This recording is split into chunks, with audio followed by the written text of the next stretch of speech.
All right, so what I have here is regular ruler, some sinew, which is just synthetic. It's just waxed thread, a couple washable markers, and a pre-washed shirt. I literally just took it out of the washer. So it's inside out. As you can see, the tag is on the back. Today's tutorial is going to be on a cross.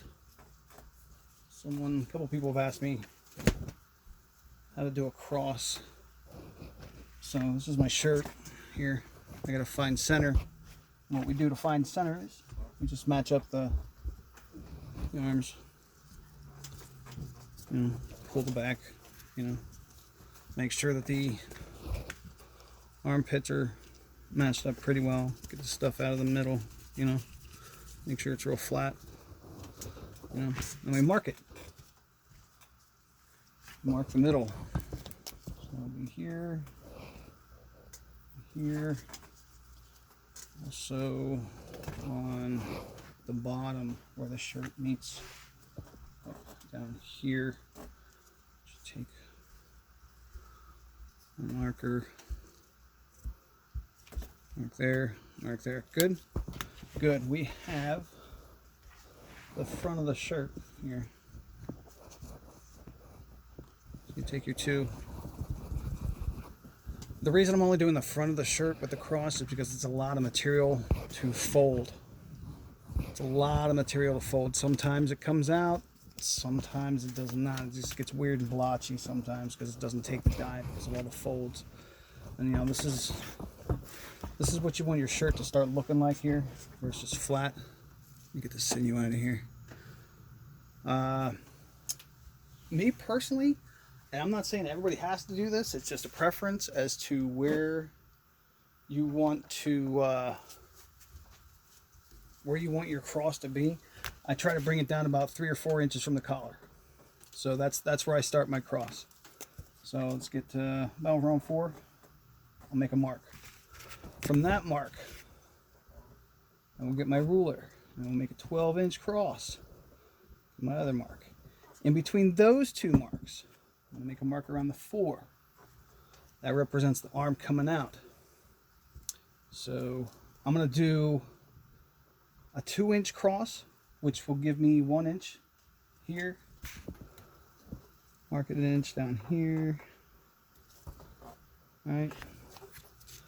And we connect the two, right? Well, my table is like super wonky right now. I apologize. Coming out of the cross, we have 4 inches, and we bring that all the way in. You want that's fine. You can do the whole way in. When we come out here to the cross section, you can do wherever you want, but it's going to be 1 inch off either side. And then we bring those arms in also. You don't have to bring them all the way in, that's fine. You can just... And again, I'm just eyeballing this. I've done this like a bazillion times, but you want your lines as straight as they possibly can be. If you need a protractor or whatever, that's fine. Just try to get one in, just to get one in. From here, the bottom of the shirt you can pull up so that this line, you can almost see it come through. You want this line to be as straight as a 90-degree angle as you possibly can. So you can mark that. You're going to need that later. We're going to do the same thing up here at the top. Again, try to get this as flat as possible. 90-degree angle. Again, you can see some of that marked on the backing there. All right. Straight as you can. Straight as possible. Sorry. This is where it gets interesting. Again, I apologize if I lose you in translation here. I'm going to try to pinch this point and this point. All right, just bring them up so that this whole entire piece behind, it's just going to buddy up with that. Okay. Again, just try to keep it as flat as possible. I'm not always great at it. What I'm going to do next is I'm going to bring this piece down. That line that you see on the back side is going to buddy up with the line that you have here. And then you're going to fold back over so that the line that you made prior also buddies up with that. So that's kind of like what it should look like. You got this line folded, you got this line folded over. And try to keep your creases real sharp in here. That helps significantly whenever you go to tie this thing up and throw dye on it. Now I'm right-handed, so I turn it so that it's facing me. That way I have a better advantage of tying it up. Also, good rule of thumb, so look underneath. See if this is folded, flat. Flat. You want that flat and flushed. Okay? As flat as it can be. And this is where we start fan folding. You can just pinch it, start fan folding, and you can eyeball right around where the piece underneath is compared to where the piece on top is. They don't match up completely. They're two different pieces. And again, it's tricky, but get that line as straight as you possibly can the whole way down.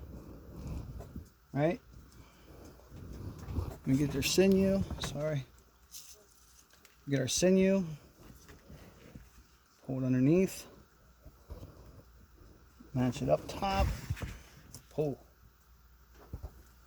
From the bottom, top, again, pull. Get it tight. Bottom, top, bottom, top. And you can do this 3 or 4 times. It all depends on what you want your cross to look like. This is some pretty thin sinew, so I go around it a couple times. Scissors or knife, whatever you have handy.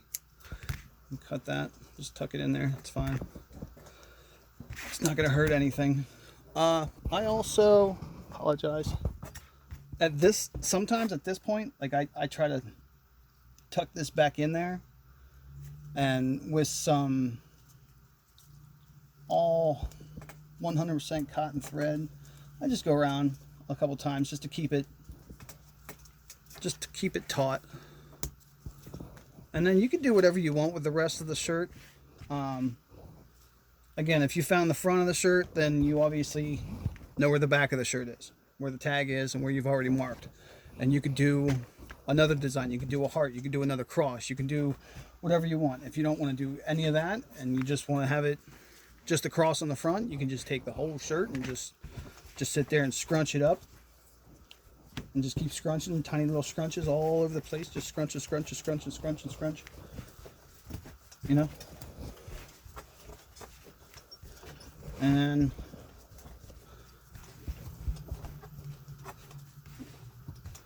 again, you can take your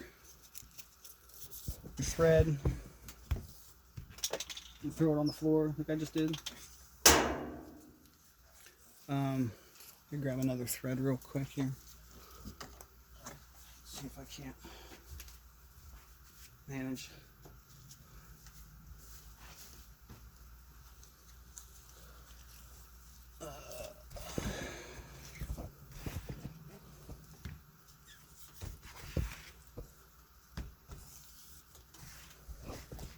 You just kind of bunch it together. It doesn't have to be perfect, because again, it's just a ripple effect or whatever you want to. The only thing that really matters is your cross.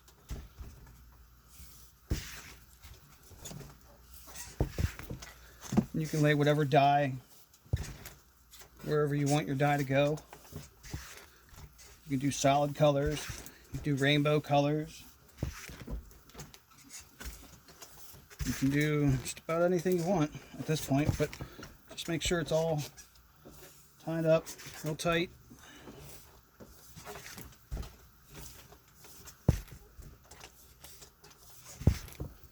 And that's it. You start dyeing. Now again, I do HWI. I know a lot of people don't, but I do HWI. I just lay the dye right on there, and I spray it with hot water, and it sets it.